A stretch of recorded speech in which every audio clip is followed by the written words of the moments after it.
জয় গুরু, জয় শ্রীকৃষ্ণ। যদি আপনি এখনও চ্যানেলটি সাবস্ক্রাইব না করে থাকেন তাহলে এখনই সাবস্ক্রাইব করুন আর পাশে থাকা বেল আইকনটি অন করে দিন, যাতে এরকম মহাপুরুষদের জীবনী, তাদের জীবন বাণী আমি আপনাদের কাছে উপস্থাপন করতে পারি। আজকে আমার আলোচ্য বিষয়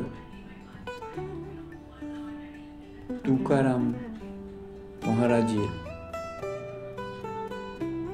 বেশ কিছু গুরুত্বপূর্ণ দিক। যেমন সন্ত তুকারাম মহারাজের জন্ম 1608 সালে মহারাষ্ট্রের দেহু গ্রামে হয়েছিল। তিনি একজন বৈশ্য কৃষক পরিবারের সন্তান ছিলেন। তিনি ভক্তি আন্দোলনের এক বিশিষ্ট সাধক ও কবি সন্ত ছিলেন। তার আরাধ্য দেবতা ছিল ভগবান বিট্টল, যিনি পাণ্ডুপুরে পূজিত হন। তুকারাম মহারাজ প্রায় 4000-এর বেশি ভক্তিমূলক গান রচনা করেছিলেন। তার শিক্ষার মূল কেন্দ্র ছিল ভগবানের নাম জপ করা এবং পরের সেবা করা। তিনি সাধারণ মানুষের ভাষা মারাঠি ব্যবহার করে ধর্মীয় বার্তা প্রচার করতেন। তুকারাম মহারাজ সামাজিক, সাংসারিক, এই ধন সম্পত্তি সমস্ত কিছু ত্যাগ করে ঈশ্বর চিন্তায় লীন হয়ে থাকতেন। তিনি জাতিভেদ, ধর্মবিভেদ ও অহংকারের বিরোধিতা করেছিলেন। সমাজে ন্যায়, নৈতিকতা ও দয়া প্রতিষ্ঠার পক্ষে তিনি কাজ করেন। নাম জপ করা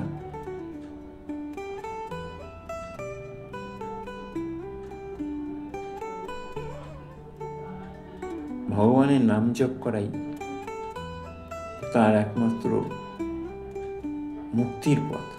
তিনি এই কথাই তিনি প্রচার করতেন। তার প্রভাব বহু শিষ্যের উপর পড়েছিল।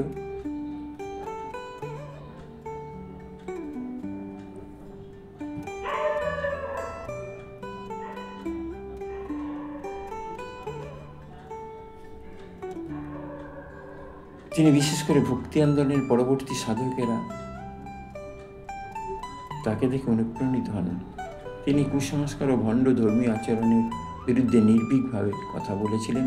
তার রচনাসমূহ তুকারাম গাথা নামে বিখ্যাত, যা মহারাষ্ট্রের ভক্তি সাহিত্যের রত্ন। তুকারাম মহারাজ জীবিত অবস্থায় বৈকুণ্ঠে গমন করেন। এটি একটি অনন্য আধ্যাত্মিক ঘটনা। মহারাষ্ট্রের দেহু গ্রামে সেই পবিত্র স্থান, সেখান থেকে তিনি বৈকুণ্ঠে গমন করেন।